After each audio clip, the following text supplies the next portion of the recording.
Night school. Night school. Welcome. This is the first time ever that one of us has not known what the book is going to be. Today we're going to be talking about... I already saw it. You I'm just saw kidding. it? No, I didn't. Oh, okay. Well, today we're going to be talking, and I'm here with you, my brother Travis, and I'm Raleigh, and Evan, the producer, is here, and my girlfriend Sarah is here. And today we're going to talk about Encounters by Diana Pasulka. Where it all began. Where it all began and continues. Because the first book that we ever read together that was in the realm of night school was American Cosmic by Pasulka. Yes, exactly. So it's very close to the roots of this podcast, and so I was very excited when I saw that she had released another book. Oh, this is new. This is new. Sick. Yeah, she just came out with this a few months ago. So the full book is entitled Experiences with Nonhuman Intelligences, Encounters, Explorations with UFOs, Dreams, Angels, AI, and Other Dimensions. Dope. Very dope. So yeah, to give a little more background on American Cosmic, we read that. You read that first 5 years ago, something like that. Yep, and then summer of 2019. Yeah, and that was at a time when our relationship was kind of estranged, and we were having a hard time seeing the world in similar ways. You had become much more open to spiritual concepts very suddenly.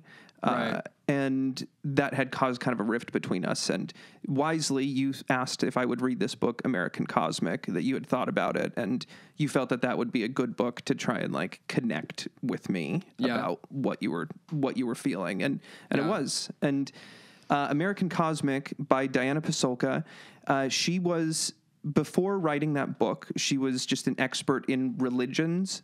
She's a professor and a doctor of religions. She studied a lot of Catholic doctrines in particular, a lot of miracles and unusual religious encounters that people had.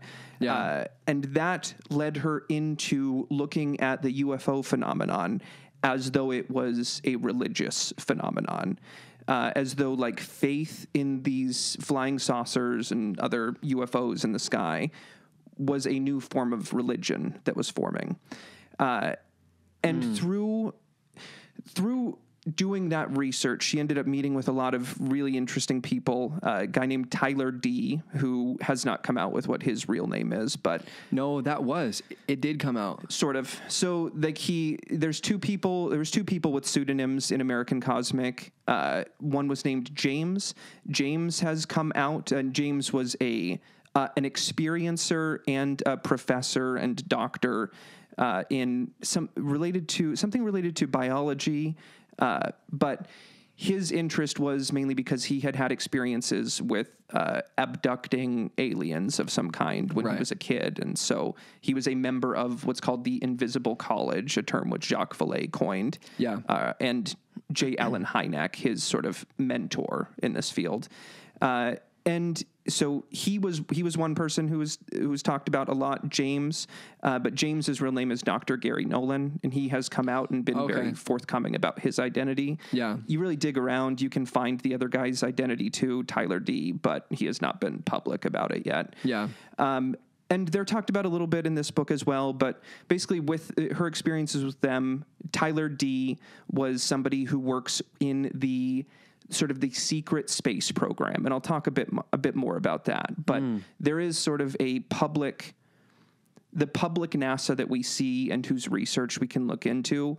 But most of the space research and most of the aeronautics kind of research that goes on in NASA and in the government is under secret programs that we don't know much about. And that's what Tyler is associated with. Which is why we haven't gone to the moon again for $100 trillion. Right. Not a real number. That was a joke number, but. Right. Yeah. But we've probably got bases on the back. I love bringing up this point because so few people seem to know it. But the dark side of the moon always faces away from us. We never see it. It's not like it's spinning and we're always seeing some side of it. So there could be any number of things going on the side that is constantly facing away from us. Right. Just such a weird thing. It's such a weird thing. It's such a weird thing that's physically possible. It's synchronized with us. It's some sort of synchronous rotation thing. I don't know. But Yeah. very interesting. And there could be all kinds of shit going on there. And Yeah. there is a secret space program. Yeah. Tyler D also was somebody that opened her eyes to the possibility that the technologies that we develop, the inventions that we invent, are not so much inventions, but things that are given to us by non-human intelligences. Tyler D had a series of protocols that he did in order to get himself in the right mind state to download information about new technologies and things that they could put into mostly spacecraft. But he owns over 40 patents as of the writing of the American Cosmic. He had over 40 patents that he himself owned. And through the writings and through her work with him for the years they were working on American Cosmic together, went through a religious conversion that, although not explicitly spelled out, seemed to indicate that his perspective on what he had been doing over the years had changed a lot, and that he now felt that there may have been something dark about what he was doing in getting this information and implementing it. I think it was something like that. He thinks these are evil entities that are giving us this information in order to hurt us in the long run. And that idea really stuck with me because it jives with ideas that I already have about technology and about its effect generally in the population.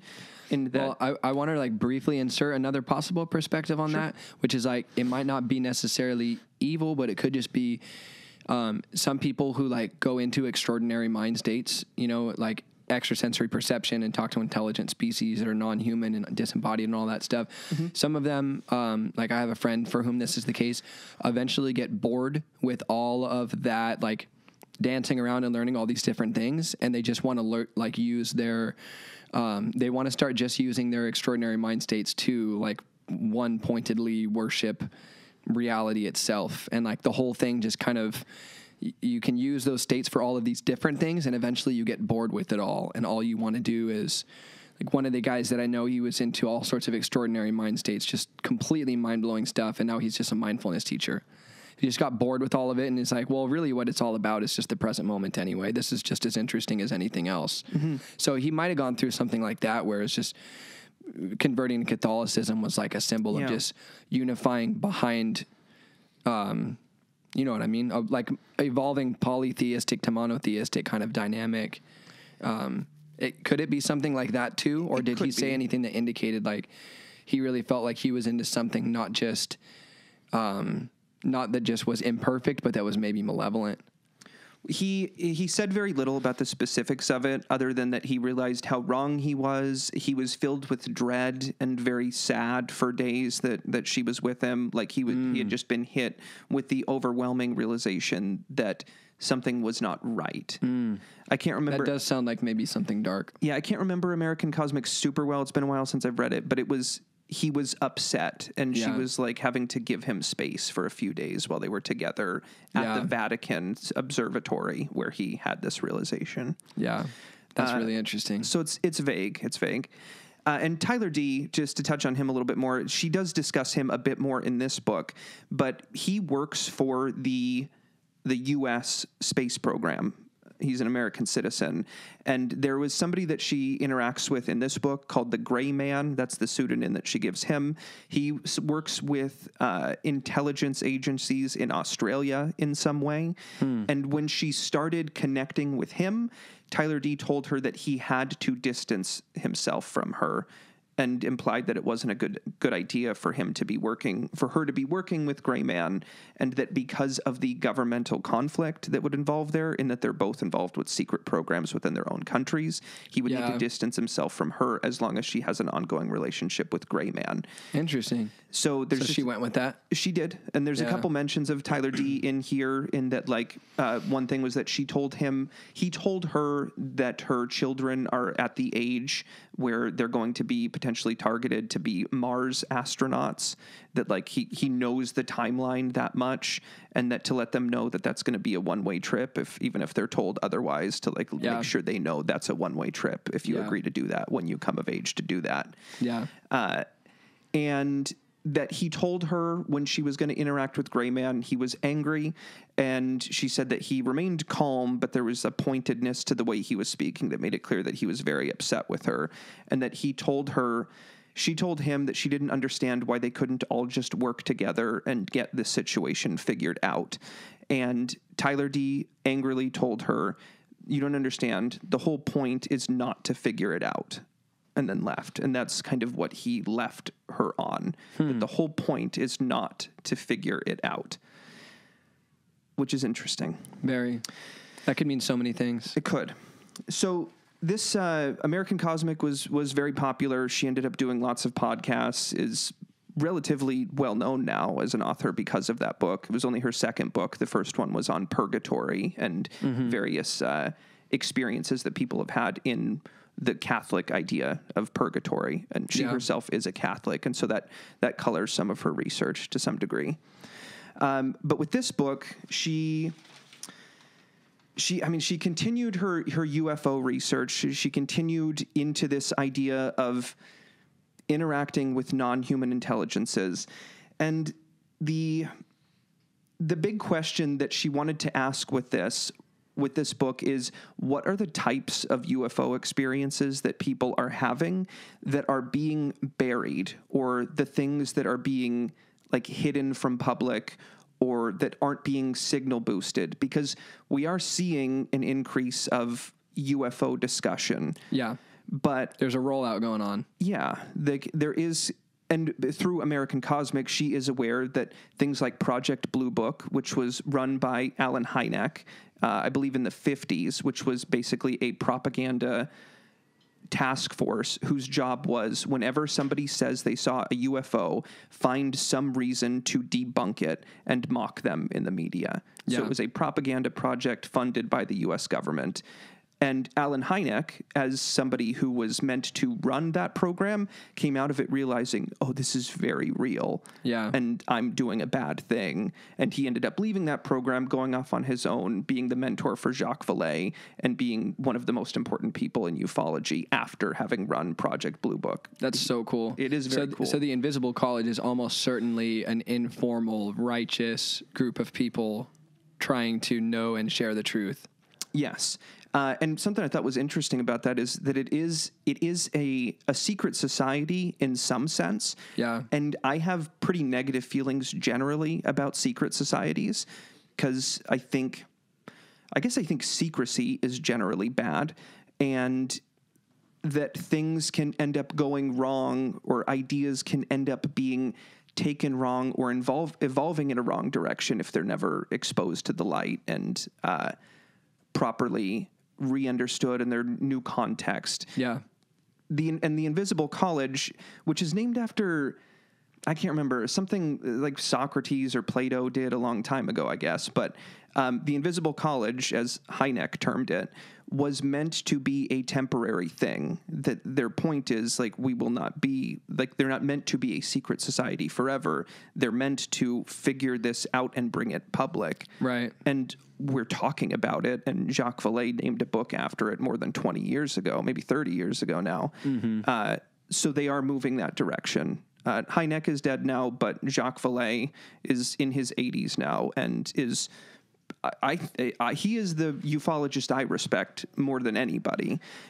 He has developed a very close relationship with Pasulka through American Cosmic and through this book, where he continues to work with her. And I wanted to read his testimonial about this book because it's so high. Cool. Diana Pasulka brings to the incomplete study of unidentified phenomena the missing parts that make it tick. Her book is a staircase to the top level. Damn. That's how he puts it. That's what Vallée said? That's what Vallée said about this book and his relationship with Diana Pasulka. Let's go. We'll spill it then. Yes. So when Pasulka asked the question, what are the types of stories that are being buried? What are the types of stories that are not being brought forth about UFOs? And what she found is that it tends to be a lot of the ones where people have odd experiences that have nothing to do with people from another planet flying a spaceship that's like a flying car, like our spaceships, from one planet to another. When people start having experiences like prophetic dreams or visions or missing time or religious conversions as a result of their interactions with these beings, or just poltergeist experiences are very commonly reported. So things opening and shutting, turning on and off in their houses before or after that experience. The UAP sighting, the UFO sighting, seems to connect with many other supernatural or just unusual experiences in people's lives. And those are the ones that are so much more confusing and hard to categorize, and also very easy to dismiss in some ways, because it's like, oh, so you have prophetic dreams and you see UFOs, so you're just a kook. And right. Yeah, what are the odds? Right. So you have both of those. You're special in both those ways. Okay, sure. Yeah. Just an easy way to dismiss it. So she feels that those are the things. For skeptards who were never going to consider it in the first place. Right. Yes. Yeah. It's not easy for me to say that anymore, but yeah, it's just, if you're looking for a reason, you go, oh, this is also a person who thinks crystals can heal people. Okay. So I don't believe in either of those things. So this is easy for me. Yeah. Yeah. She goes a bit into the idea of like why these government agencies are still trying to shape the narrative, because there is so much right now where people feel like the government is now going to start carefully and intelligently rolling out this information to us, which is what they always intended to do. Yeah. They just needed to do it carefully because they care about us, and they didn't want our society to like crumble and for everybody's religious faith to be destroyed. She's very dismissive of the idea that anybody's religious faith would be destroyed. As an expert in religions, she's well aware of the different ways that different religions categorize non-human intelligences and how, like, they do fit in places. A Muslim is not going to fall apart if they accept aliens. They'll say that's jinn. A Christian will put it into demons and angels. Yeah. There's always some way that you can end up categorizing that. And the Bible even has like the Ezekiel stuff that sounds a lot like aliens. There's ways, and nobody's faith would be destroyed as a result of the idea that either there's other planets and other people live on other planets, God created those too, or the idea that there's spirits or demons or jinn or angels. It's not going to actually hurt anybody. So she feels that the government has some vested interest in shaping our perspective on it. And she thinks that a lot of people tend to believe the idea that it is dangerous for us to be contacted, that when they do contact us, when the extraterrestrials come here and they land, that means we're screwed. Right. And that's because they think that that's what they would do, because it is much like we're just continuing this sort of imperial line of thinking that we've been going with for so long, which is that the biggest country comes along and it then tyrannizes the next country that it can take out. Right. Because that has happened for a very long time now, and it's kind of still happening. Isn't that crazy that we think extraterrestrials are going to be violent colonialists? Right. I wonder where we got that theory from. Right.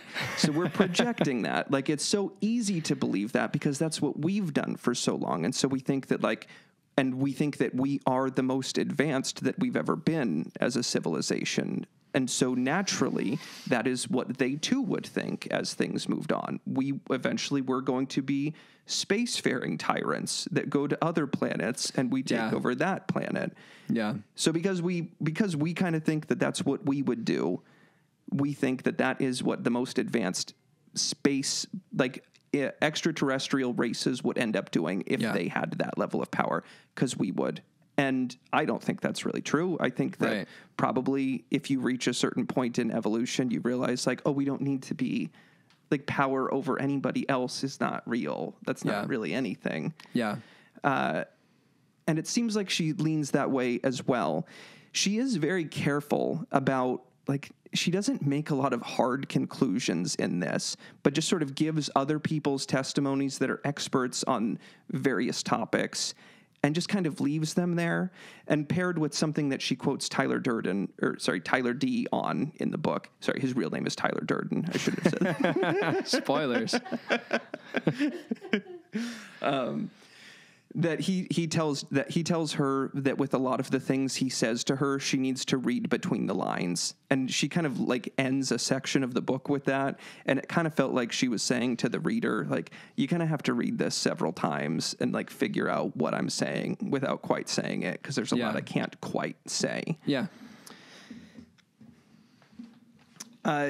She found that when she was talking with scientists, invisible college people, and other serious scientists in secret space programs and things like that, they are not operating under the assumption that, like, someday we might have contact.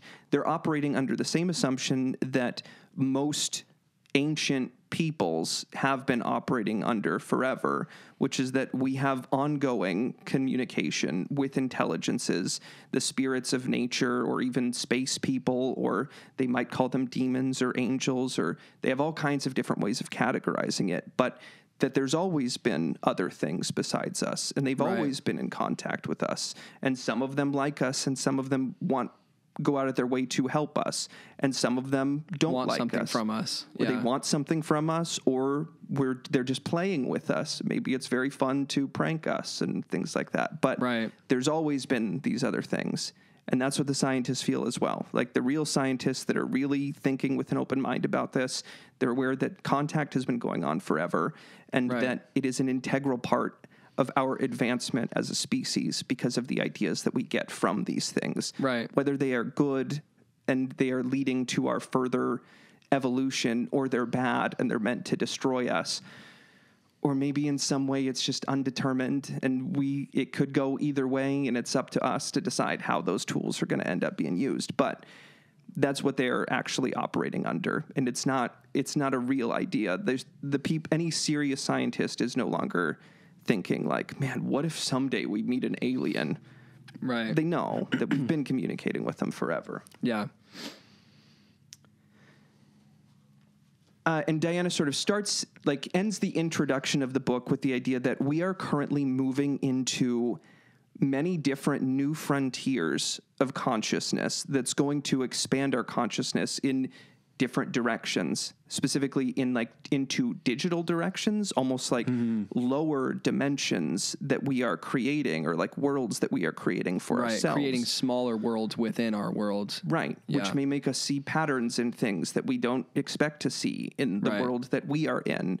And we are expanding into artificial intelligence and having the computational power to solve problems and have dialectics with like a perfectly intelligent machine that can ask itself questions back and forth forever.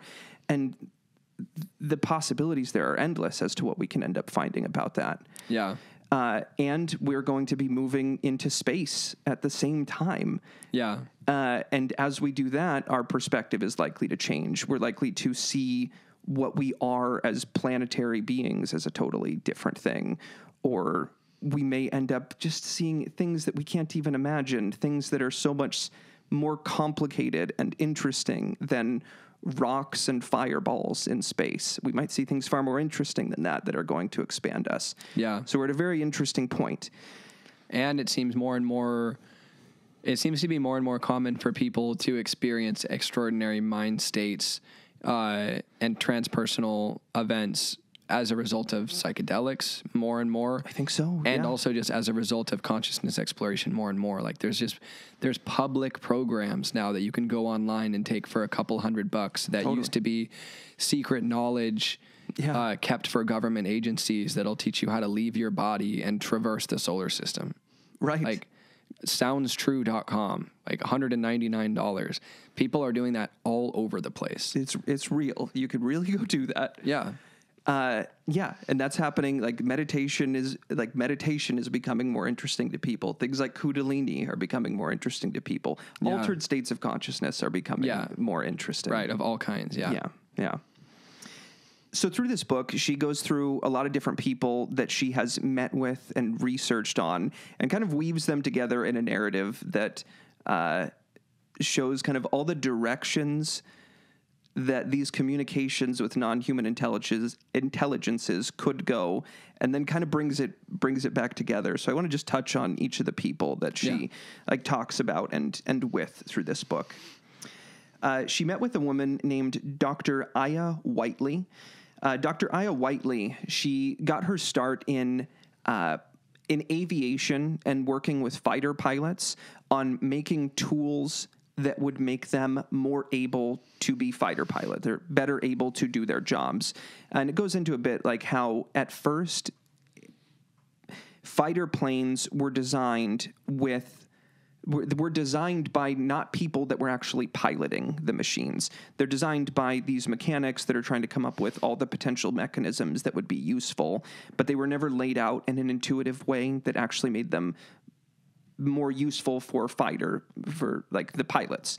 Right. So how she revolutionized aviation was by working with pilots and finding out exactly how they think. And when she got to those points where it's like, I can't even explain that. Like, I can't explain how I know this. Like, there are certain things that I have to have full control over. And in those important moments, there's some human thing that I can't even put into words.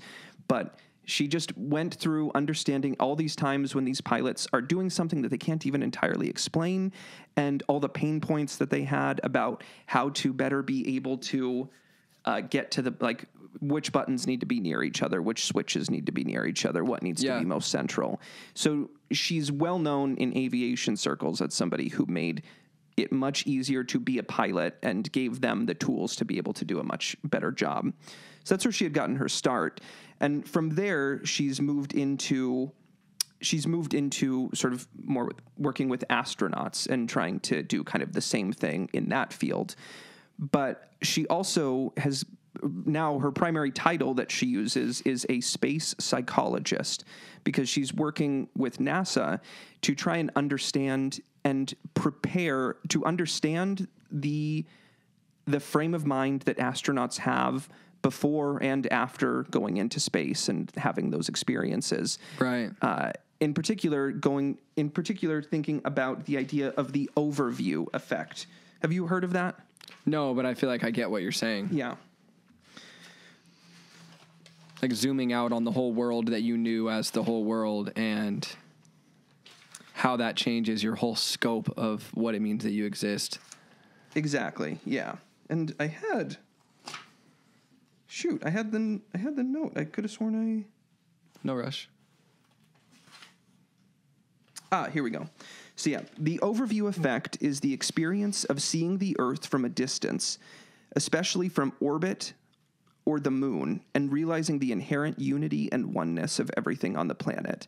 The effect represents a shift in perception wherein the viewer moves from identification with parts of the Earth to identification with the whole system. When you go around the Earth in an hour and a half, you begin to recognize that your identity is with that whole thing, and that makes a change. It comes through to you so powerfully that you're the sensing element for man, that you are the element of man that is currently sensing this separateness and how desperately you want to be part of that unity. And that overview effect is something that has become very common among astronauts. Edgar Mitchell is someone who's talked a lot about that. He was on the Apollo missions, and he ended up coming back to Earth and not being an astronaut anymore and getting into spirituality and things like that, because it just changed him so much to see that from space. He's involved with like the Institute for Noetic Sciences now, I think. That sounds right. Studying psi. Yeah. He was doing a lot of psychic with Dean research. Radin. Nice. Awesome. I think they both work for that same institute. This is just one more thing on the overview effect that I felt was so much more poignant. This experience this guy had. Looking at the universe out there from my vantage point, I began to realize that we don't know crap about anything. We really don't. At some points in my orbit around the moon, I was sheltered from both the Earth and the sun, so I was in complete darkness. And all of a sudden, the star patterns out there became something that I was not ready for. So many stars I couldn't see one, just a sheet of light.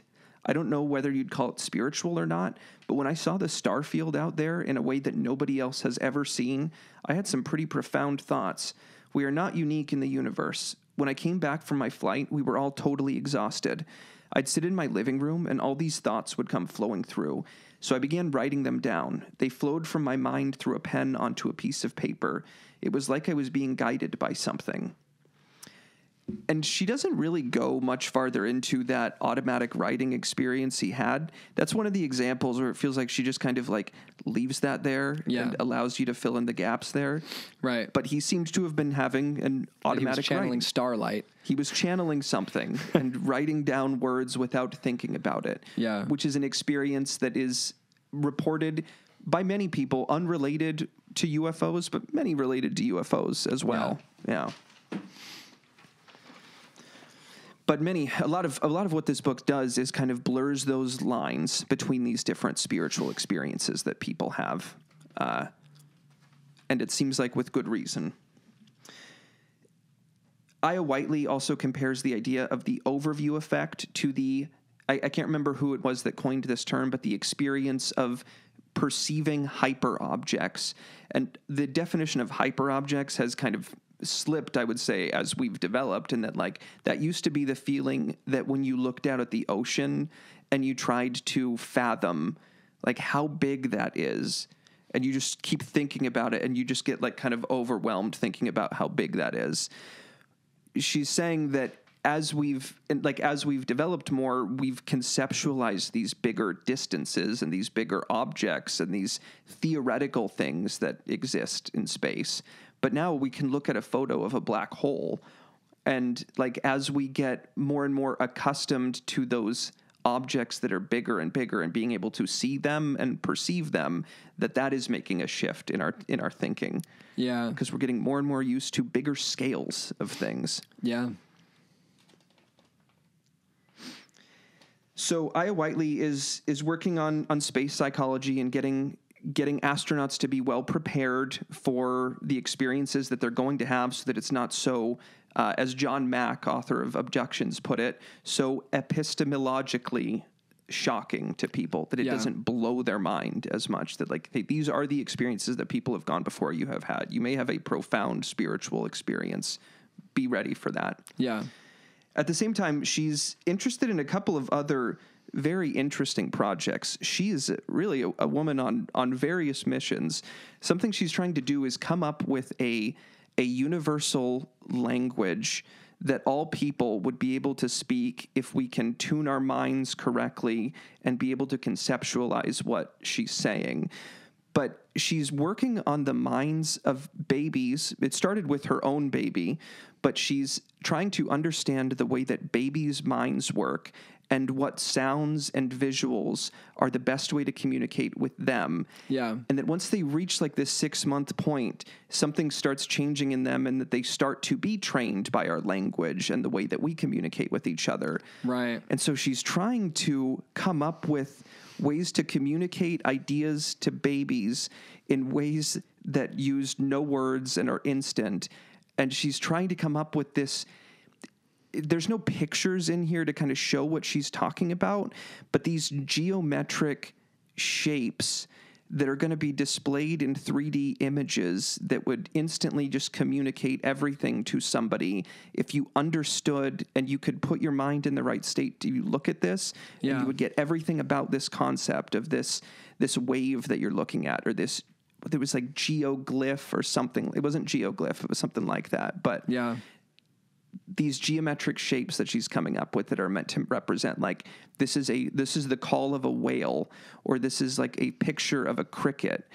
And that's genius. It's so interesting. That's genius. She talks about how babies have much more synesthesia than other people do. So the crossing of different senses, the experiencing of something that comes in as one sense in multiple senses. So tasting a sound or something like that. Right. That babies have much more synesthetic experience of things, that their senses just kind of overlap more. And that resonates with me, not for any particular reason, Well, we have talked about something really similar, because that same claim is made about the Sanskrit language in the East and the Hebrew language in the West, which is that those sounds are, well, first of all, when human beings start speaking, they use grunts and sounds, particularly vowels, to communicate feelings. That's the earliest language.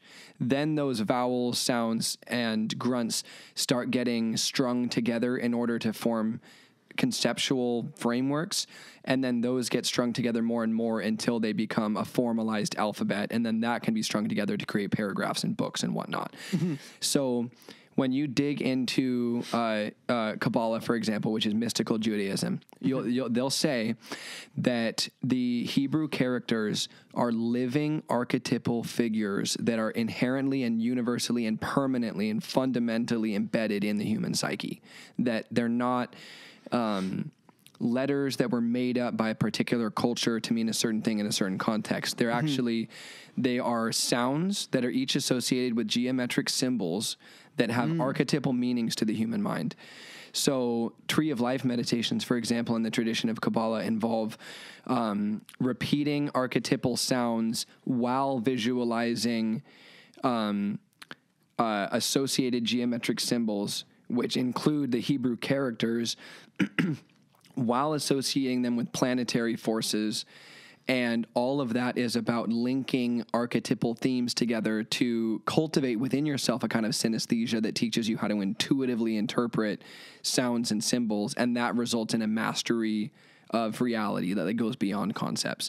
And in yoga, they have a really similar thing with Sanskrit, where they've proven, for example, at Maharishi University in Iowa, that the sounds that, according to the Vedas, are associated with different physiological functions in the body actually activate those physiological areas of the body. Like, they've demonstrated this, that chanting certain sounds activates physiological areas of the body that, according to the Vedas, were associated with those sounds.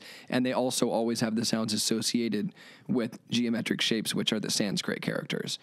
So a scholar like Neil Douglas Klotz, for example, who studied multiple of those systems, says that they are actually branches off of some universal language that would be like truly from the source of the infantile collective human consciousness.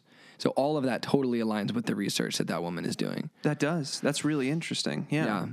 And I was actually just going to say, but before that, I was just going to say that just the synesthesia idea is interesting to me. Like, I have just vaguely thought, but I don't even think ever said out loud, that like it seems like if we tried to distinguish our senses from each other less, we might have a more full experience in some way. Yeah. Something about the categorization of like, that's a smell, that's a hear, that's a taste. Like, maybe if we did let go of those definitions and having to categorize that, we could just be sensing and like getting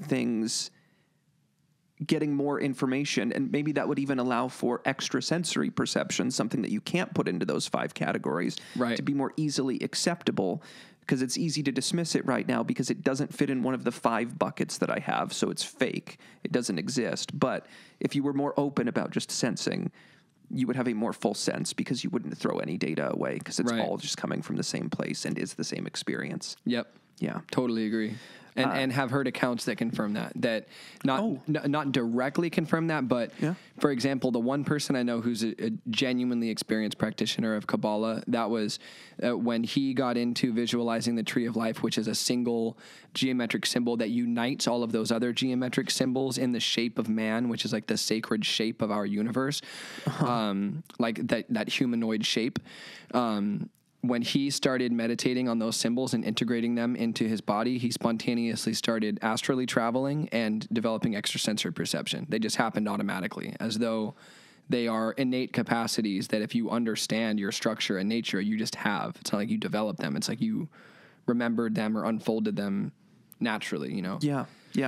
And it's a viewpoint that's held by several people in this book that she speaks with, that we kind of need to remember what we are, who we are, and what we are capable of. Yeah. And that a lot of what we need to do is think about things more like how ancient people used to think about things. Right, which is so much more archetypal and thematic as opposed to intellectual and conceptual. Like way more Jungian than like Greek philosophical and like post that whole, you know? For sure, yeah. So she's working on that fascinating project involving trying to communicate with babies, and basically once she figures out a way that she can do it, she feels like, we just need to then teach this to a generation, and then that this is just going to take off like wildfire because we'll be able to. I don't think she quite says that. Like, she says that this will be a language, and if we can come up with some technology, we would all be able to communicate with this in some way. Right. But I think if you read between the lines, that what she's saying is like, eventually this leads to us all tapping into psychic abilities with each other and being able to communicate in something that doesn't involve technology other than our brains or our bodies. Yeah. Yeah. Yeah.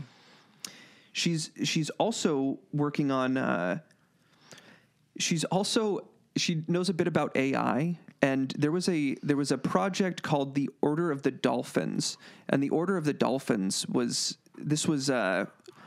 Carl Sagan was involved in it, and this was decades ago, but their project was basically trying to teach dolphins English because they seem to be capable of the same level of intelligence as us. And this project was apparently able to teach them 50 words in English, and they were able to communicate English in some way correctly. Yeah. So they were able to learn some words, but they never tried. Their project was only about trying to teach dolphins English. What she is trying to do is trying to figure out Dolphinese and other languages. Oh, cool. Yeah. And with the tool, with AI, and with the amount of recordings that we have of the sounds that whales and dolphins make, we could theoretically be able to learn their languages entirely and be able to use a machine to communicate back to them. Oh, that would be sick. If we have that much data and we have the unlimited processing power that comes with artificial intelligence, right, we can do that. That would be sick. And that's something she's working on as well, is trying to figure out the dolphin language so that... Boy, they're going to have some words for us. What are you doing up there? What the hell's going on? Yeah, what the hell are you guys doing?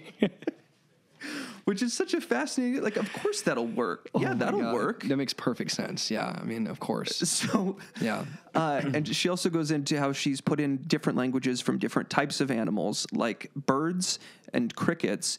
And there is some level at which all the sounds that they make have this same quality to them. And I don't grasp it well enough to put it into words, but what she's saying is that there is some quality at the bottom of all of these animal sounds that is the same amongst them, as though, like, when you get real deep down, they're all speaking kind of the same language, but with different dialects. Yeah. But the vibrations that are involved in all of their sounds correlate with the Fibonacci sequence. The sacred numbers, it's something like 1, 2, 3, 5, 8, 13. And I don't entirely understand it, but it has to do with, like, the ratios. Like, if you look at a snail's shell, there's this hard ratio that's coded into the level at which it spirals on each one. And the Fibonacci sequence is found all over the place in life. It has something to do with the fractals of the way that life develops. Yeah. But those same numbers, those same, like, sacred numbers that show the ratios of how things work in the design of biological organisms also comes through in their sounds. Cool. Which is very strange. That's far out. It's far out. Yeah, that's cool. So that's it on Aya Whiteley. She also met with Grey Man, who I touched on earlier. Yeah. And Grey Man works for the Australian government in intelligence in some way. And Grey Man is reluctantly a UFO guy in some ways, although he doesn't much like the topic. He doesn't like the culture around it and doesn't like talking about it that much. Yeah. But he has had many experiences that are UFO experiences. And he goes into that a bit with her.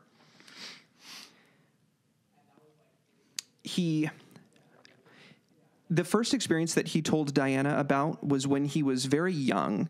He had this experience, and it doesn't really say if it was like a dream or in what way this occurred to him, but he had this vision, and a glowing golden man with golden hair showed up in his bedroom, and he was like seemingly made of light, and he felt good about this guy being there. He didn't feel any fear about this guy being in the room with him.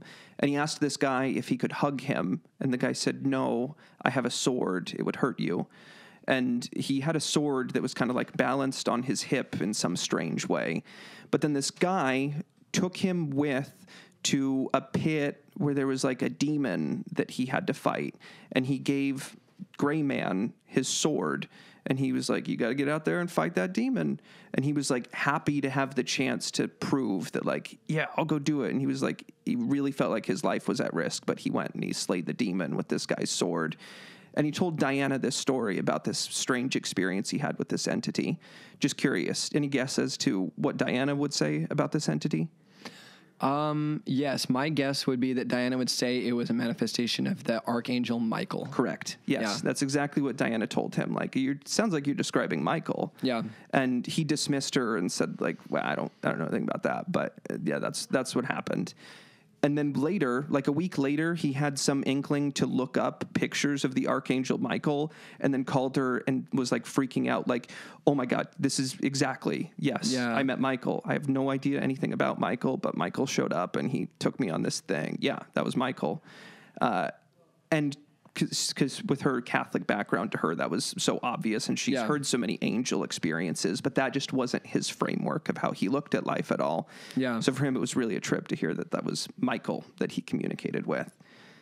And that was the first like weird experience that he had. And then he had a series of experiences where he realized that like Michael had been involved in his life at several points in ways that he hadn't understood, that he hadn't understood that like, that like he was given some prayer card years before that had been in his pocket forever, and he'd been carrying around a picture of Michael and never knew it. And a lot of weird synchronicities happened to him. Yeah.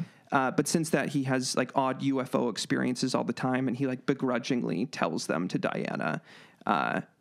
And it's just not all that interesting to him because he's more interested in other things. Yeah.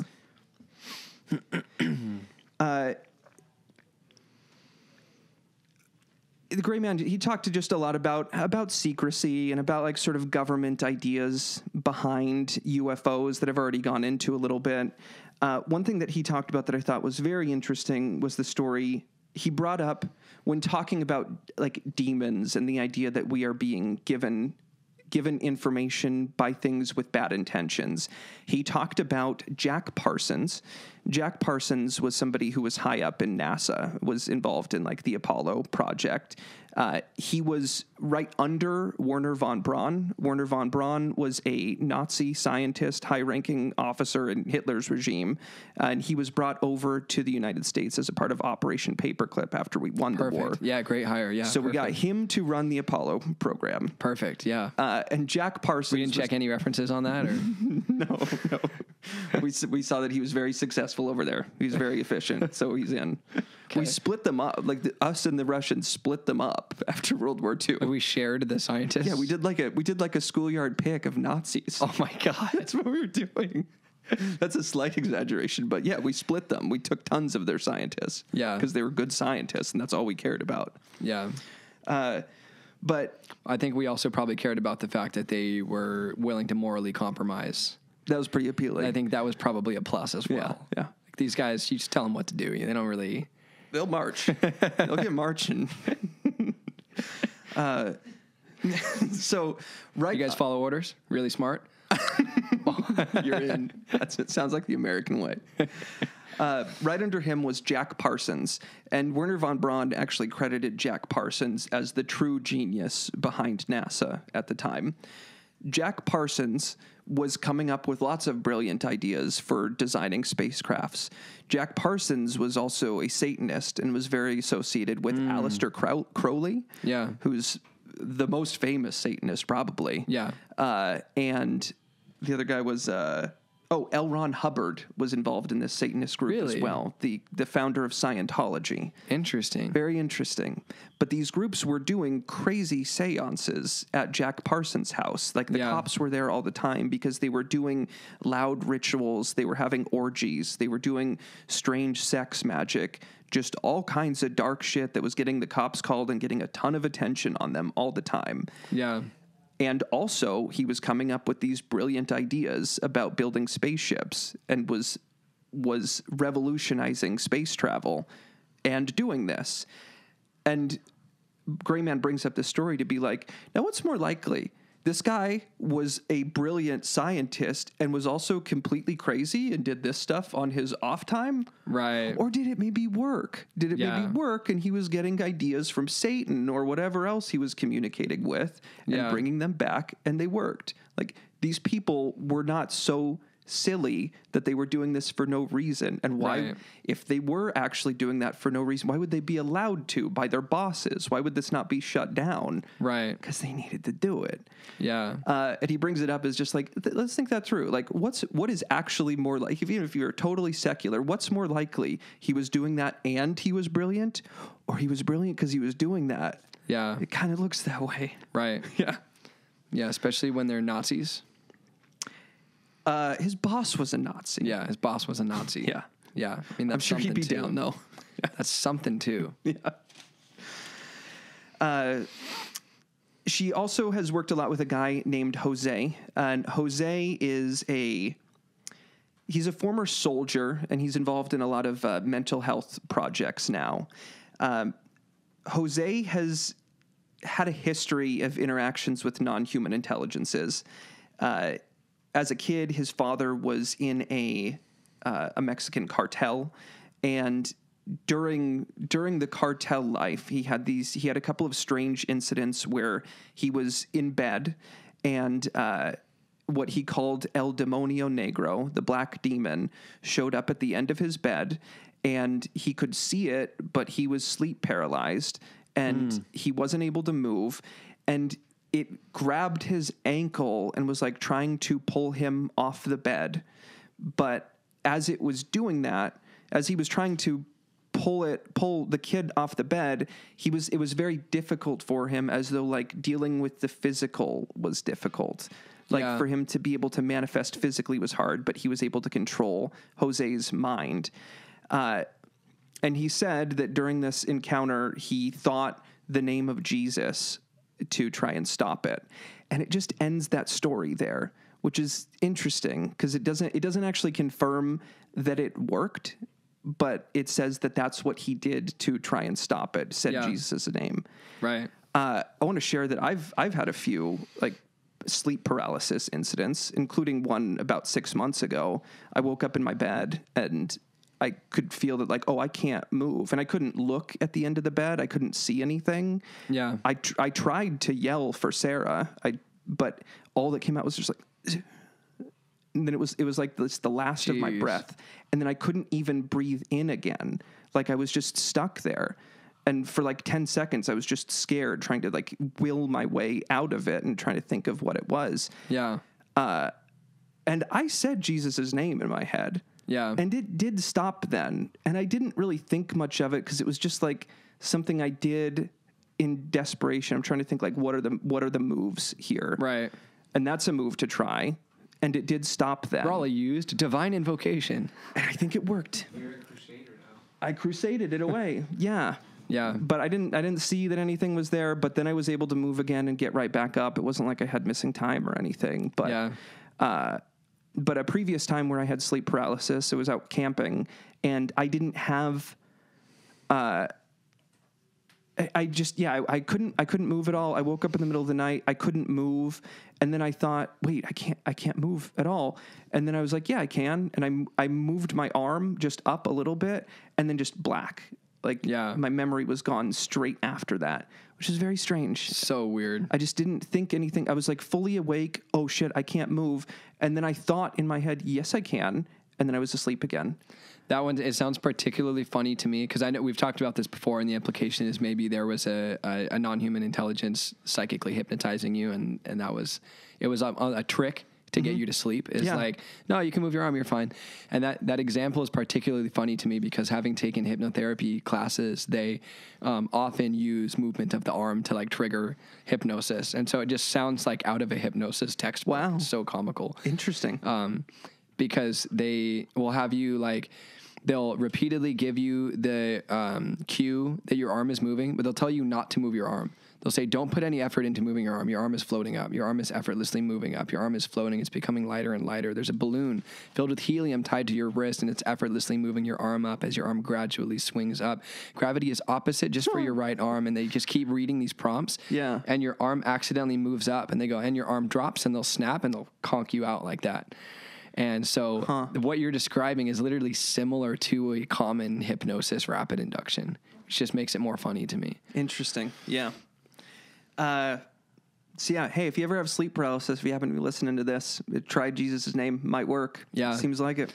So same thing for me. The one time I've ever had sleep paralysis, black demon in my doorway at the foot of my bed.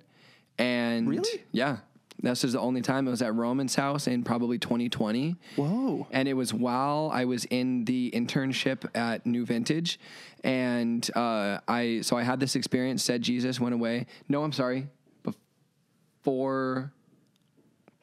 It was before the internship because I had talked to Kevin about this experience. Okay. Yeah, you remember Kevin?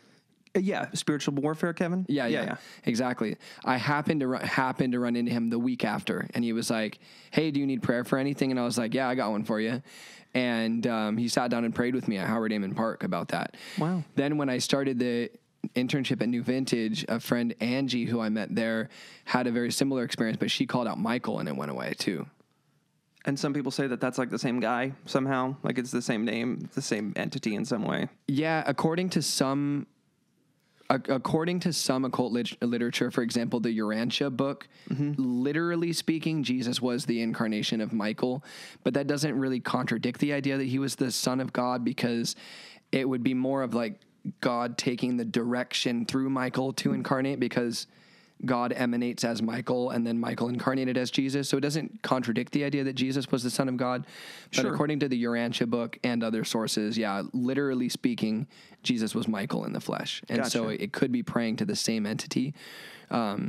Or another way to see it, which would be a more Catholic way to see it, would be Jesus is beyond the duality of good and evil, but Michael is goodness itself. But those are aligned with each other, because what's beyond the duality of good and evil is perfect goodness.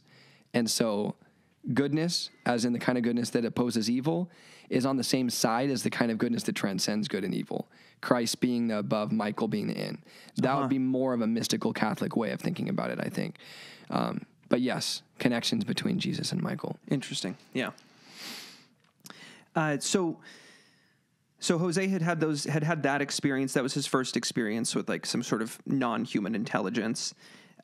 And when he was in the military, he said that as he was younger, he had a sense of knowing that he felt like other people didn't always have. And without explicitly learning about it, he developed this concept that he now refers to as the noosphere. And apparently it's an idea that a saint named Chardin came up with. Chardin had this idea that there was, and he himself was a priest in a battle of some kind.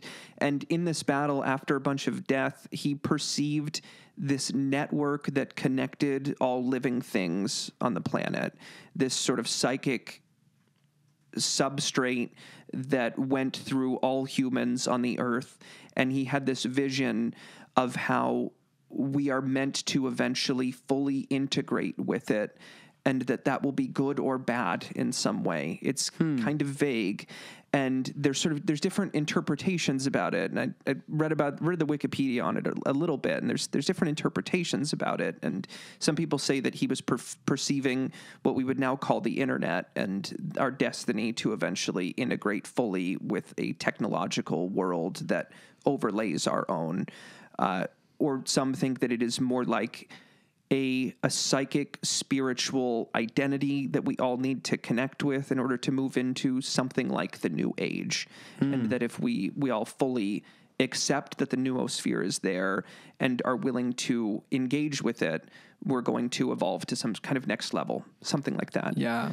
So Jose came up with a very similar idea, and he was... And I've heard this... that he just perceived on his own. Yeah, that he perceived this idea on his own without having heard of Chardin.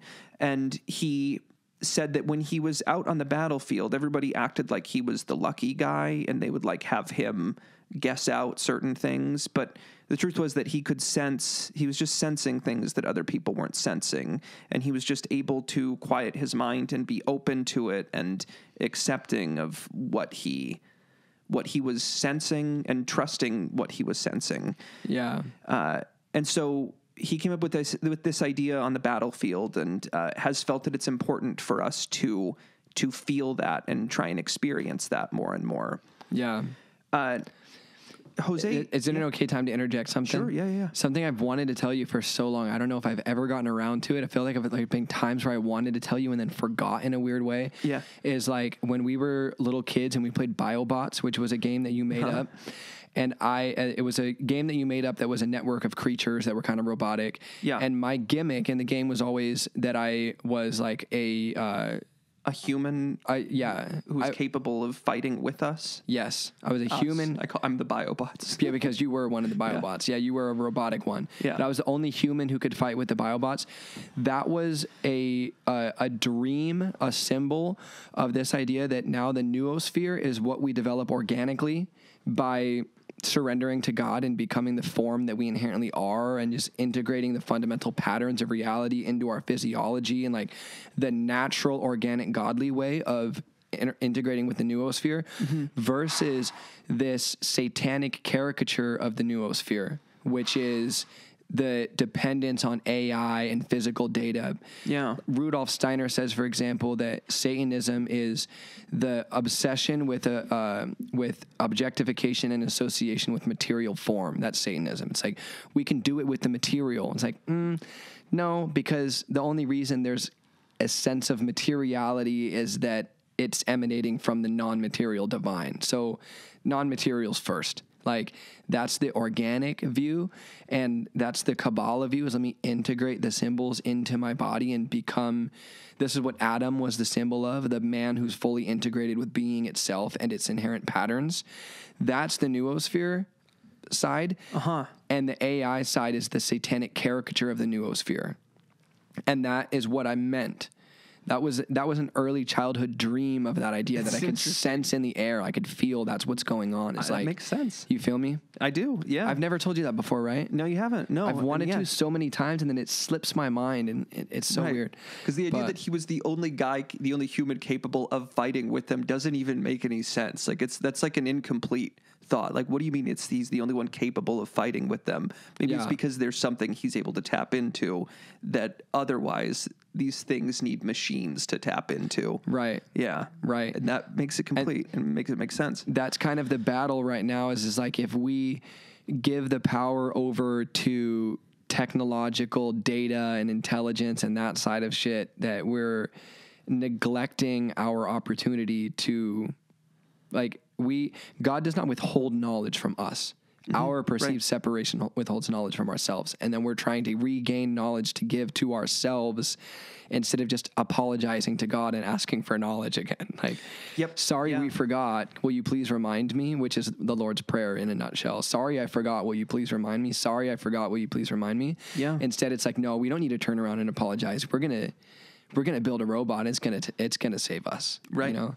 Yeah, I agree. And I have a really strong anti-tech streak in me, and I feel like there is sort of a satanic pattern that's been going on for a long time to make us not believe that we are capable of things, and then make us try and come up with a way to do the thing we could always do. Right. We're trying to come up with ways to communicate cross-planet, and we've always had that. We've always had infinite psychic abilities, but we've been tricked into thinking we never had that. But now we can come up with a way. If we grind up enough dinosaur bones and cobalt, we're going to come up with a good way to do this.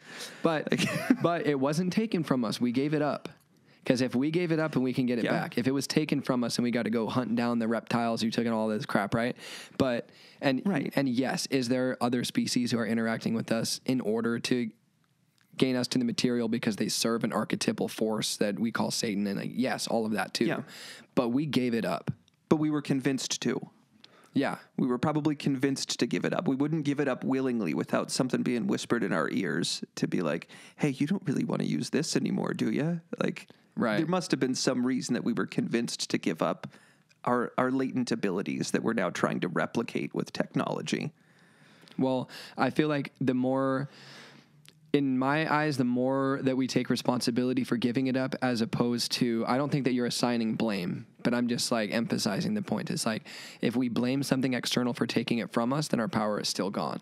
But if we take personal responsibility for giving up the tree of life, that's what the Genesis story is. So like in Kabbalah, that tree of life idea, that's the pattern that integrates all of what we fundamentally are. That's the key to the kingdom. In the Genesis story, that's what it's saying. We gave up the tree of life in exchange for the knowledge of good and evil. So we gave up our inherent connection to the divine through our underlying patterns in exchange for binary code, 1 and 2, good and bad, right and wrong. Like, that's what that story means. And if we think, someone tricked us into giving it, then we're still kind of giving Satan the power for tricking us, is all I'm emphasizing. That's a good point. Yeah, I a little bit am, and I think I'm kind of doing that because I'm separating myself from the people that gave those things up and trying to be sympathetic to them. Like, they got tricked, Yeah.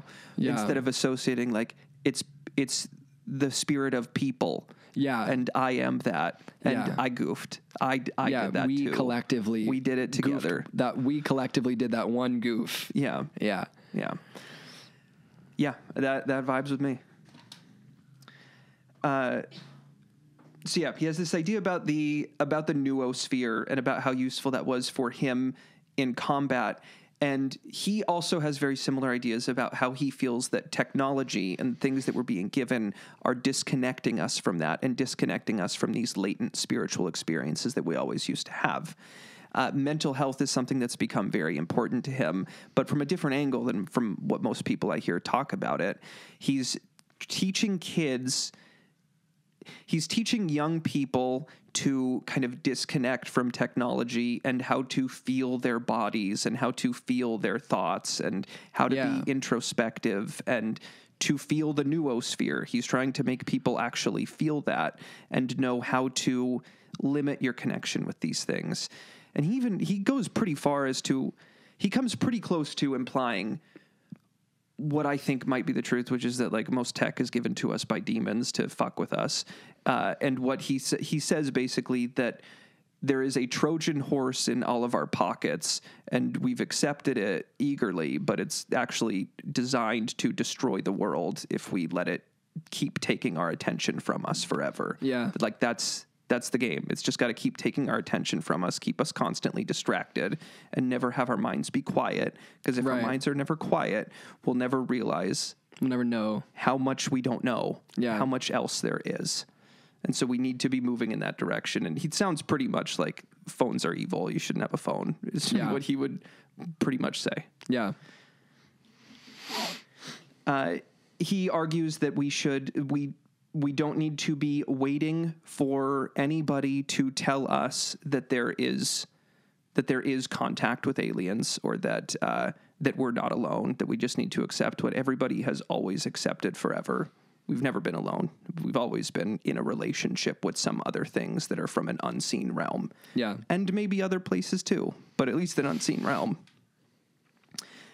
She goes a bit into an experience she had with Jacques Vallée. Jacques Vallée and Alan Hynek are both practicing, or Hynek's dead now, but we're both practicing Rosicrucians. Nice. Which is an esoteric sect of Christianity. Yeah. That is about passing on hidden knowledge and accessing this secret knowledge in some way. They consider themselves what's the word? Non-sectarian. Non-denominational, but that's kind of the same thing. Yeah. Yeah. They don't belong to any specific lineage of Rosicrucianism or anything like that. Yeah. They're just practicing on their own. They had their own little thing they were doing. But Alan Hynek, when he died, passed along a bunch of his like ancient Rosicrucian texts to Jacques Vallée. Wow. And Jacques Vallée is a practicing Rosicrucian still. Sick. You know who else is a goat that was a Rosicrucian? Abraham Lincoln. Huh. Yeah. Interesting. Yeah. but and she said, like, it is surprising how much when you get into like the Invisible College, how many of them are Rosicrucians or other Christians that have rituals that they do for protection and things like that. That's pretty common once you get deep into the people that really know what's going on. Fuck yeah, that's so cool. It's very interesting. Yeah. And there's a Rosicrucian order in Washington. They meet in Bellevue, and there's only 50 allowed at a time. There can be 50 Rosicrucians in Washington at a time in the order here that meets in Bellevue. And you have to be a master mason. So masonry is like a prerequisite to even apply for it. Huh. But yeah, it's active and it's here. Well, Jacques Vallée, I think, would argue that you don't need some sect to teach you that things are available. Right. You don't need that group. That's right. It's there. You can get it if you want to get it. I'm so glad you said that because I completely think what I just said was total bullshit. Because I just got excited because I knew something about Rosicrucianism, so I wanted to say it, right? Yeah. But literally, like the two, so I am acquainted with two people who are genuinely experienced in an order or like a mystical sect, right? And they both take their mystical sect like not seriously at all, like just think that it's kind of silly. And they like, and I've asked them like, oh, should I like join some kind of order so I can have the community and the structure to learn this with other like, and they're like, no, it's a waste of time.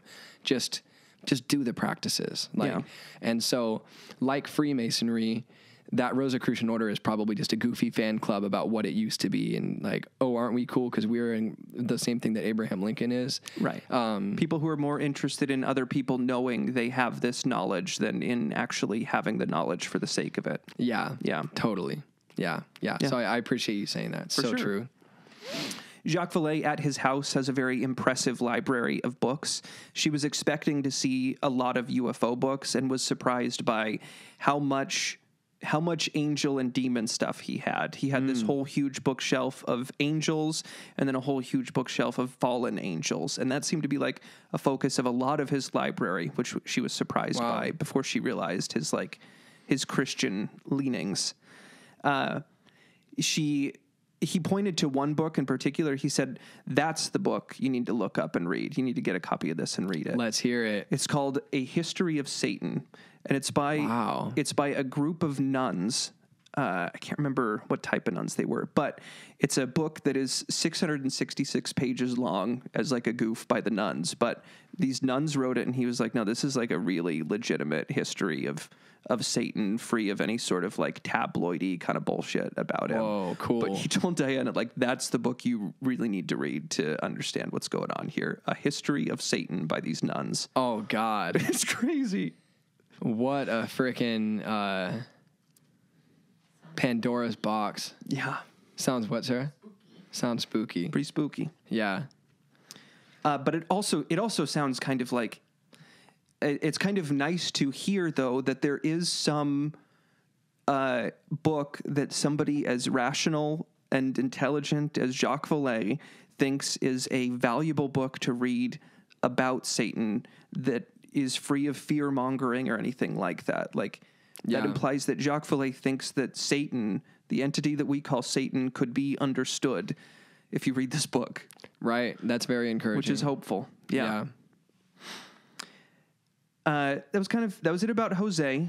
She met with a woman named Simone, and Simone she's an entrepreneur who does a lot of work in AI.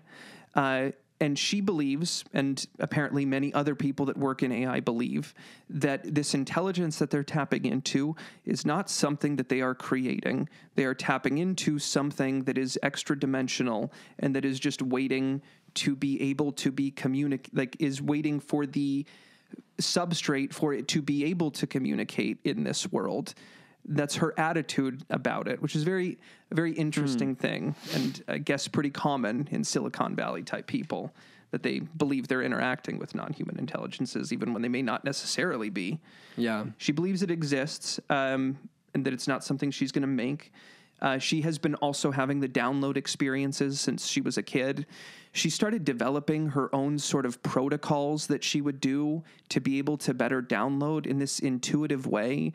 for no reason, she became a vegetarian when she was 7, when her whole family were normal omnivores, but she wanted to do that. Yeah. And it seemed to make the downloads she was receiving better. She would be in class and she just got everything right on every test because it just came to her. She just knew. She couldn't show her work ever because she just knew how to do it, and she couldn't even explain it to people.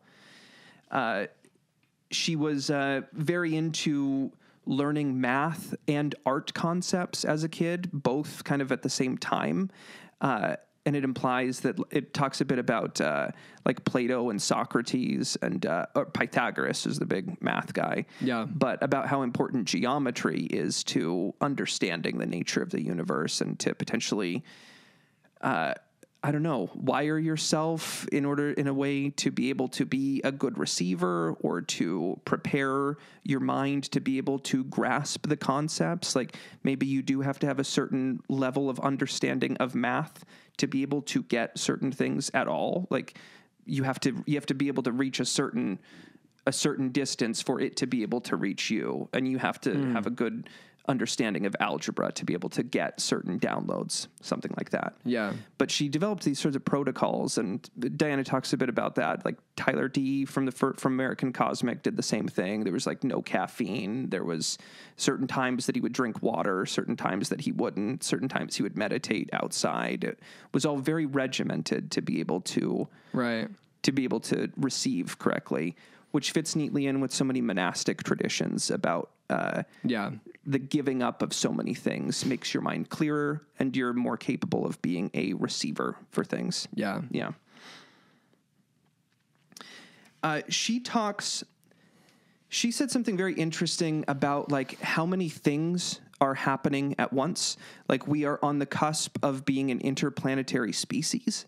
Like Musk is saying that we're probably going to be going to Mars soon. And according to Tyler D's timeline that he has from secret NASA programs, that's in the plan. We're going to be getting off planet soon. At the same time, we're also getting close to, it feels like we're getting close to what Chardin called the omega point, which is when either we're going to fuse with the internet in some way, or we're going to fully integrate with the noosphere. Maybe in some way those are the same thing.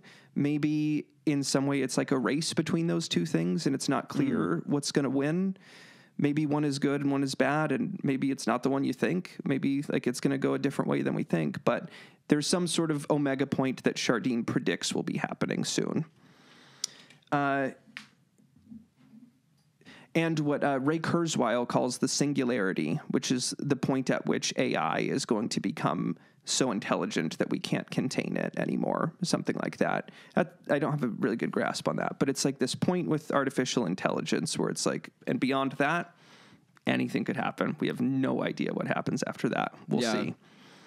That all those things are kind of happening at the same time, and that's very interesting, and it's not clear what effect that's going to have on our mind at that time, because it's going to be a lot for us to be taken in. Yeah. This next freaking 20 years is going to be crazy, bro. Seems like it. Seems like we're alive at an interesting time. Yeah. She talks about the allegory of the cave, which is, I believe Socrates was Plato's teacher. And there's a chance I have that backward, but we're going to go with it. Okay. That's right. You don't have it backwards. Got it. So Socrates was he was executed for wrongthink in some way. He said something he wasn't supposed to say. And his followers were much more low-key after that and having to be much more careful about what they said because you can just get killed for wrongthink at the time. In Plato's book Republic, which is him trying to come up with the perfect way for a government to be run that could be incorruptible, there is an allegory about the cave, and the cave is basically a place where everybody, as soon as they're born, is tied up and are stuck to a chair and are facing this one wall at all times. And behind them, there's puppet masters that are making shadows on the wall using light in their hands. They're doing a shadow puppet show for all the people, and all the people just sit there and watch the shadow puppet story. And one guy is able to escape, and he gets out, and he leaves the cave, and he goes and sees the whole world. And then he comes back, and he tells everybody, like, hey, I saw it's all out there. I saw all this, and this is a cave, and that's not real. That's a shadow puppet thing. Let's get out of here. And everybody hates him and like doesn't want to listen to that guy.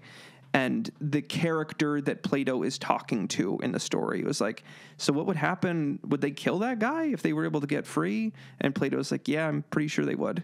I'm pretty sure they'd kill that guy if they could get free.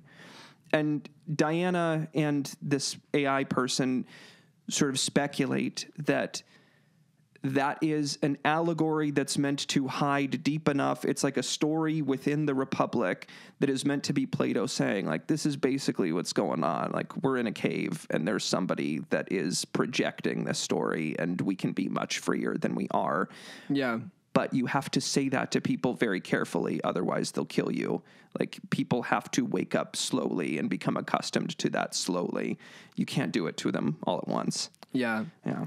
And those really like unspecific, generalized parables that teach really, really fundamental concepts plant a seed that allows that realization to be born from within you, as opposed to trying to tell you all of that from the outside. Yeah. It's like if you can get this core idea that this is just a pattern in reality, this cave thing. That is something that could happen. That's a story that could be told. Yeah. It's something. Yeah. Like The Matrix is kind of the same thing. Like, yeah. That's a framework of the same exact story. Like, think of that. Okay, now what if you sit on that for 20 years? Maybe you could eventually imagine that, like, yeah, that could be real. That could happen. Yeah.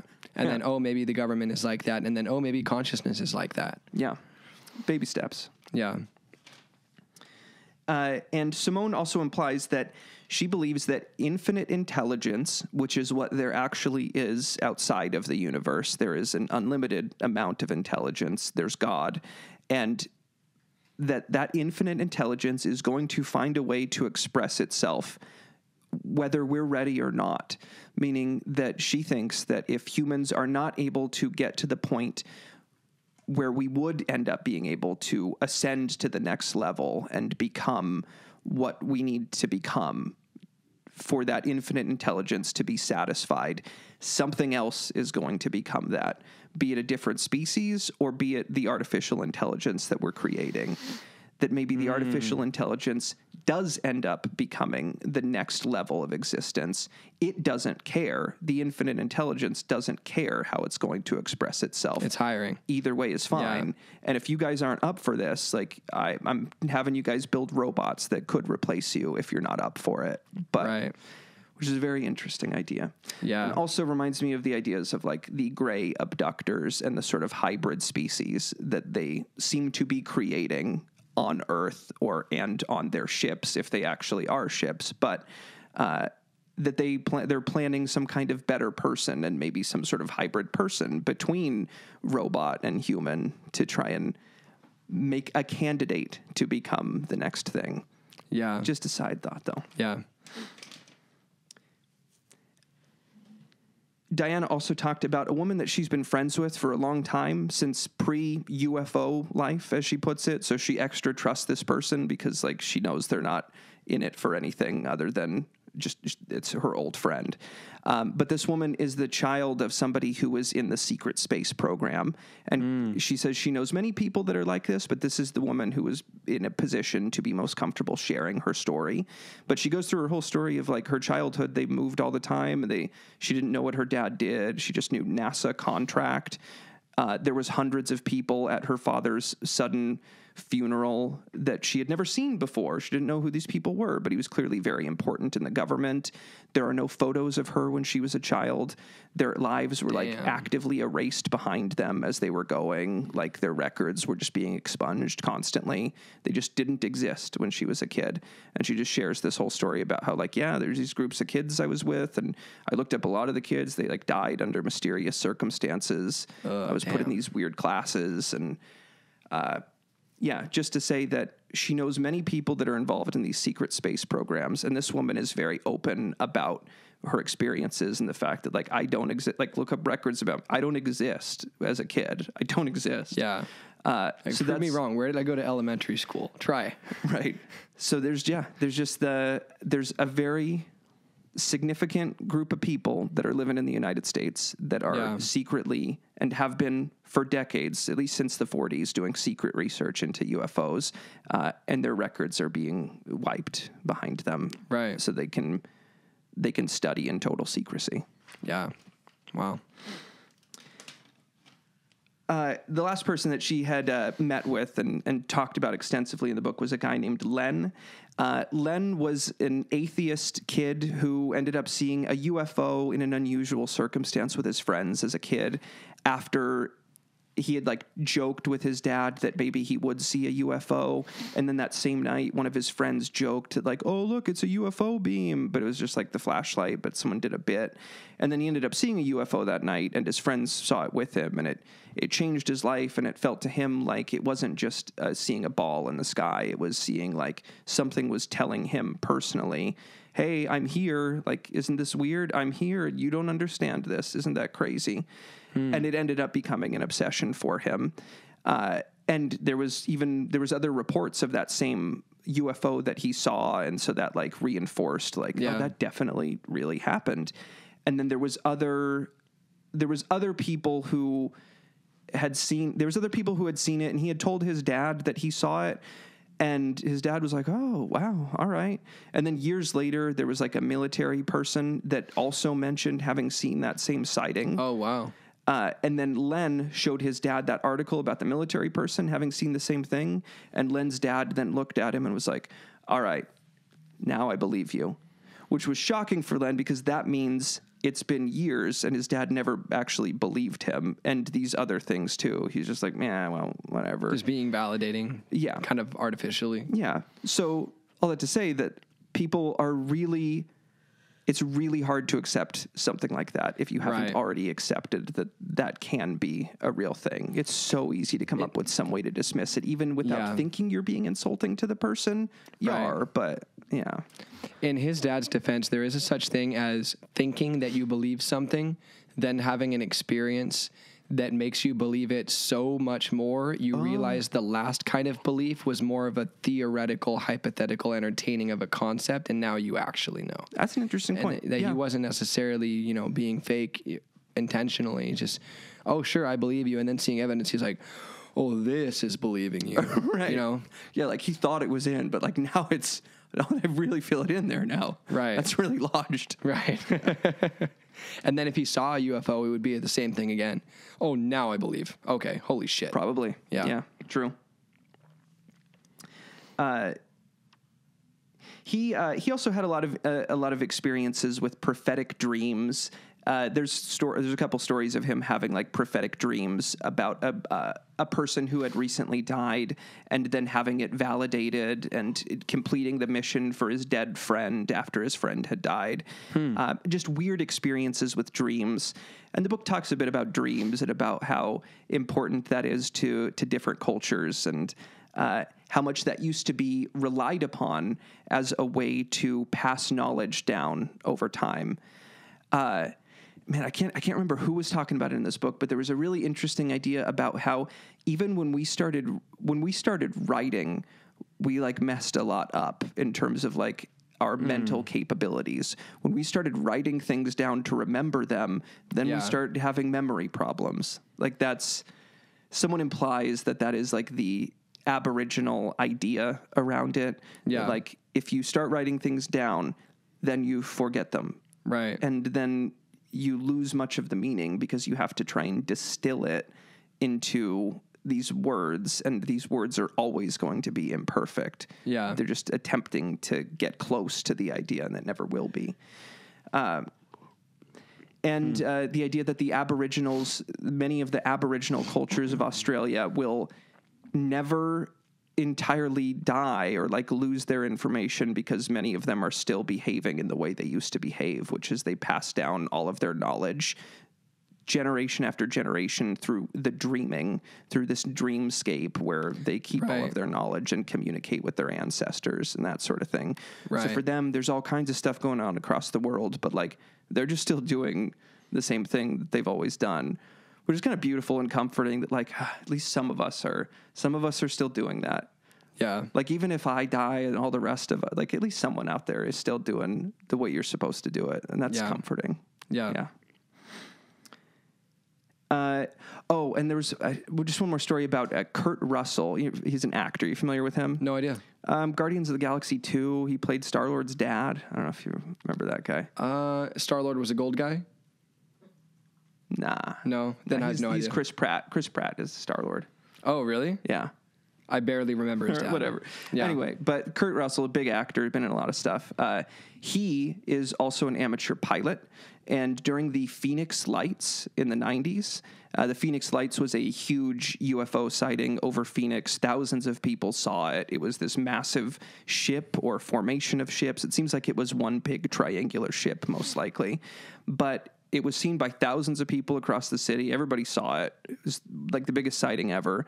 And Kurt Russell happened to be flying his plane with his son that day. Jeez. And he saw it, and his son asked him, like, "What's that, Dad?" And he's like, "I don't know. I don't know what that is. I guess I should call it in." And he called it in and reported these lights that he was seeing in the sky. And then he landed, and he forgot it ever happened.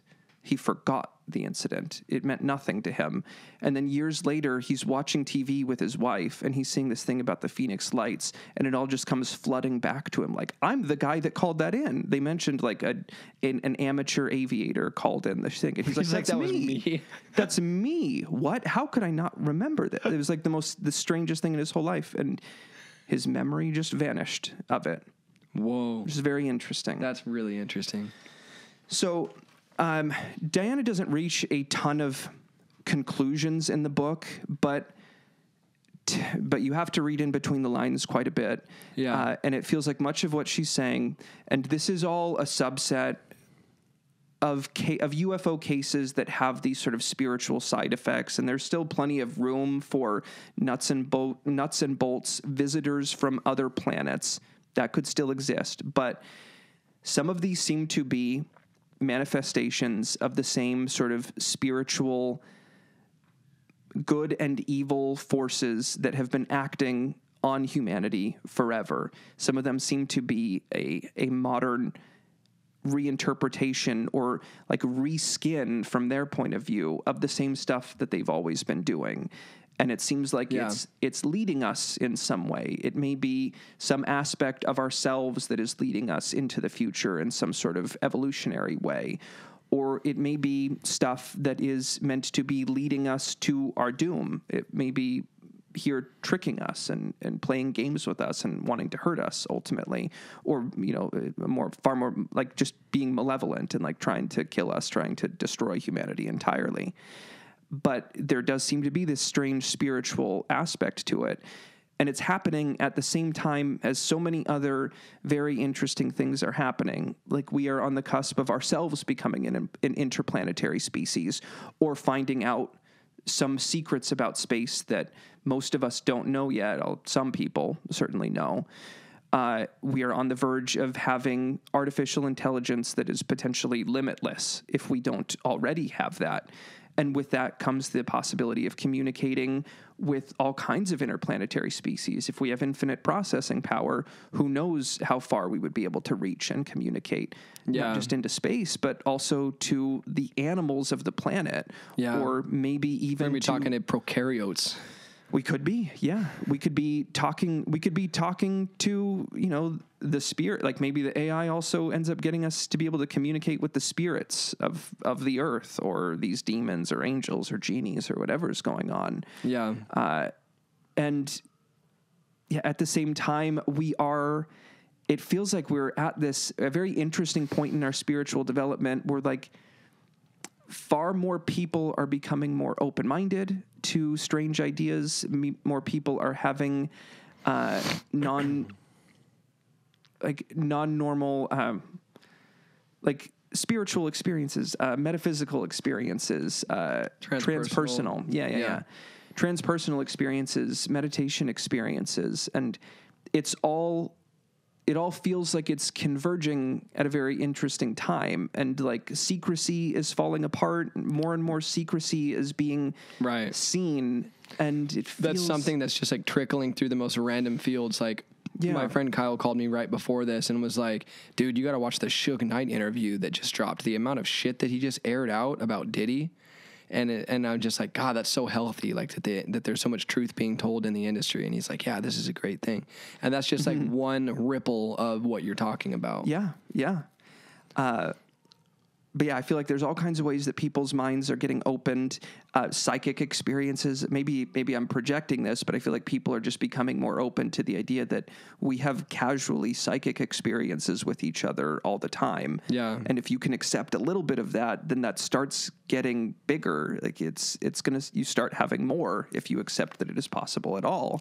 I'm curious how much. Like, are you interested to look into the subject of what it means that we're transitioning from the Pisces to the Aquarian age? Because these massive changes that are happening might not be I just think it's really tempting. And I guess this is it can be really tempting to view earth-shattering, concept-shattering changes as final, like very apocalyptic and like this is some kind of end.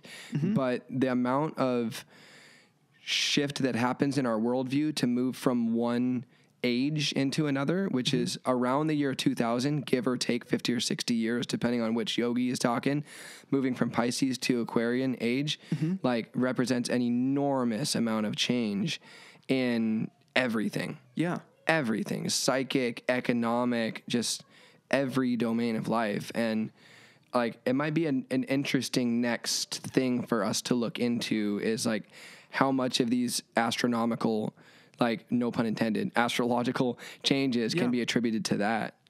Because that might be really encouraging. Like, is it cyclical? Yeah, is it cyclical, Sarah said, as opposed to like it's some kind of, there might not be any real finality in what we're talking about, but just like a really, really big shift. Yeah. And that might be encouraging, I guess, because we know our lives are going to be very, very strange. But maybe if we view it as a cyclical thing, that's just we're shifting from one age to another, it's more manageable than like, what if this is the end? You know, like I really want to try to stay away from finalistic thinking. Sure. And I'm glad you said that because I don't want to give the impression that I disagree with what you're saying. Like I do think of it that way. I do think we're entering a new age and that something is like ready or not, something's happening and that it is an end and it's a beginning. I think the Aquarian Pisces thing is real. That's my guess. Yeah. Like, that we are. I wonder what's the best book on that. Like, I'm not sure. But yeah, I do think we are moving into a new age, and maybe there's good or bad ways that can go. Maybe there's good or bad ways that the Aquarian archetype can be expressed. But I feel hopeful that if we are at this crossroads where it needs to be like a more spiritual or a more technological way that we enter this sort of new age of thinking, I really hope that we move in the spiritual way and away from the technology, but there's a lot I don't know about the truth of those archetypes and how they interact and what is good and what is evil, and what is artificial and what is natural, where those lines are drawn. Whether anything is evil? Whether anything is evil, whether anything is artificial, whether because not that Satan doesn't exist, but maybe in a more cosmic sense, Satan is the function that keeps the game running. Maybe, yeah. You know it's what I just mean? a game. And so ultimately, like, we just view it as evil because it's the other team, and we don't associate with it. Yeah. There's a lot of ifs, and there's a lot of room for interpretation. And I think I'll probably read this book again. But it's we're at a very interesting time. There is a spiritual component to what's going on with UAPs right now. Diana believes and I believe. Yeah. And that, there's something to intelligence in the universe and all the different ways that it manifests itself and all the possibilities that are about to become possible, or all the new possibilities that are coming right now. Yeah. And it's really interesting. And I'm hopeful that things are going to end good, though. I'm hopeful that if there is a bad guy, that he's going to lose, and that the age of Aquarius... That would be his job. Yeah, if there is a bad guy, he's going to lose, and the Age of Aquarius is going to be a cool time where there's less rules and things are different. Yeah, more intuition, more holism, less rigid structure. Yeah, less prices. Like I believe That'd be great. very deeply that all magic comes at a price. Like that, and just like science, there's no reaction with it, an equal and opposite reaction. And chemistry, nothing can be destroyed or only changed. Like we can't create anything new. We can only change other things. But I think those rules will fall apart. But now I'm just speculating about what I think about the New Age. Yeah. But yeah, fascinating book. And I think Diana Pasulka is an extremely important UFO researcher, and that what she's doing with this and with how unbelievably open her mind is. She's really bringing a lot of people into thinking about this in different ways. And because she relates it to so many different spiritual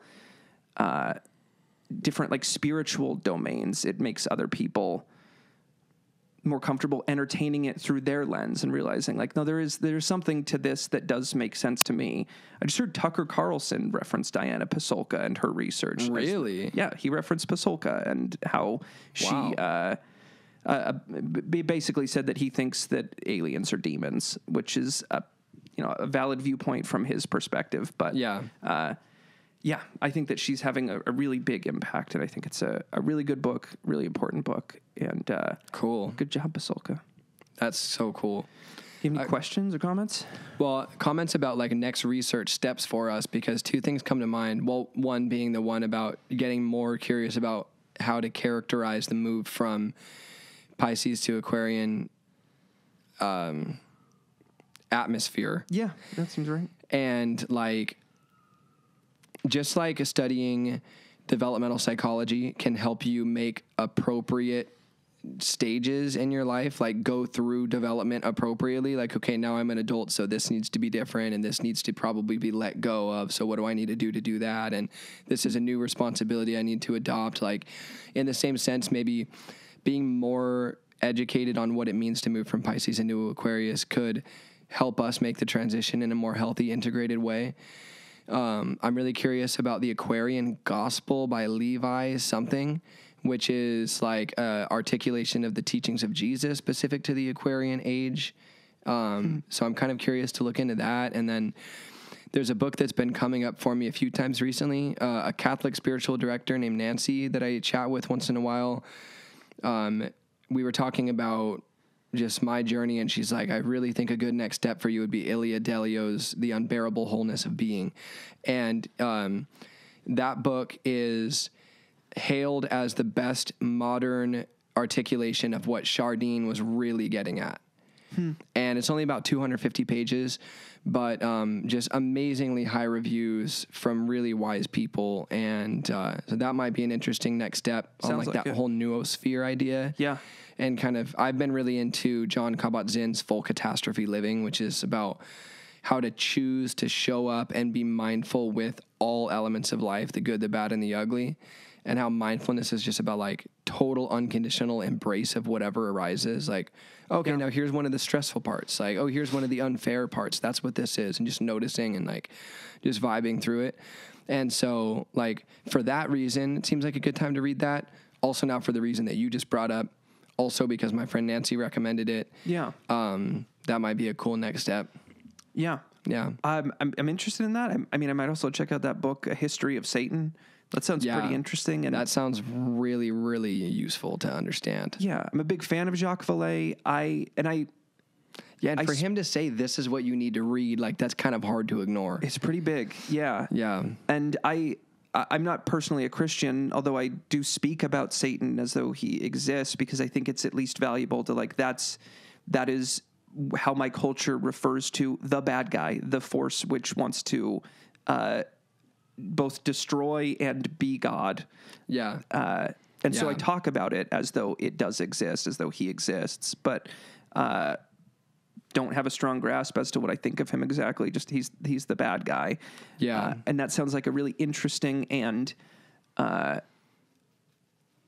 it sounds like it must be a really interesting exploration into what that is and maybe what other cultures, like how that manifests in other cultures other than, because if Satan does exist as Christians talk about him, surely he's talked about by other people as well long before the Bible. Yeah. Surely he was talked about others, but that sounds interesting, but I would love to read more about the Aquarian age as well, because I do feel, my gut says that is coming. My gut says it is like a new age coming. Yeah. We'll and the greater emphasis on holism reflected in the Aquarian age, to cite what very, very little I know about it, could be reflected in the technological changes and the psychic changes going on. Like, they're both just relative ripples of this change. And now our information is becoming integrated in a whole, and also our religious ideas are becoming integrated in a whole, and that just applies across all fields. Yeah. We are all becoming one with each other. Like, that's morphing together more. Yeah. Yeah. Yeah. Yeah, because we presented the general idea today that maybe the technological development and the spiritual development represent two directions that are a fork in the road, one of them being a bad idea and one of them being a very good idea. And I'm definitely still entertaining that, but also entertaining the idea that just technology and spirituality are simultaneously becoming more holistic. And it's just the same thing happening across two domains of our experience. Right. And I don't think that is necessarily a bad thing if we had a fuel source that made sense for it, and maybe just a new energy source could make something like our technology wouldn't necessarily be a problem if it didn't cost us so much. Right. If it didn't cost our attention, if it's, for one, it's designed in a way to hurt us, to hurt our attention span. It's designed to addict us in some cases. Yeah. But much tech could be used wisely and well, if it just weren't for the enormous cost that it had in terms of blood and other sacrifices that we have to make mining the planet and things like that. Yeah, all the slavery involved and all the destroying species and all that. All that. Yeah, not Besides ideal. that, it's cool. Right, besides that, it's convenient. Yeah. You guys got any questions or comments? I looked up the age of Aquarius Yeah. while I was sitting here, and it's widely speculated on whether we're already in it or whether it's still coming. And then I was just gonna share the things that are associated with Aquarius. According to Wikipedia, it says Aquarius is associated with electricity, computers, flight, democracy, freedom, humanitarianism, idealism, modernization, nervous disorders, rebellion, nonconformity, philanthropy, veracity, perseverance, humanity, and irresolution. I hope that all picked up okay on the microphone. Well, Evan can put the list from Wikipedia up here. So while you're reading it, Evan will have it right here. But that list just sounded kind of like America, America, America over and over again. So it talks about different possible starts to the age of Aquarius, and or one of the things being, it's not a hard start; it can ripple in. We can be experiencing waves of Aquarius, right? And that could be, we've already seen some of that, or it's already started. But it sure sounds very similar to that list. It does. That's really cool. I've thought that about the 60s, that that could have been a false start at the Aquarian age, and that we are now making another run at it. There's a similar psychedelic movement going on at the same time. Second wave of psychedelics, wave, and now another wave is hitting. Yeah, maybe we got 20 more years. Maybe, who knows? Yeah, but you should look into it, because there's a lot of different theories about when that will start and how long the ages last. Right. Very interesting. It's probably not a clean line. There's probably a transitional period. Yeah. That makes sense. As one god hands off to the other god, or however that works. Mm-hmm. Yeah. Evan, you got anything? No. Got anything, brother? Night school.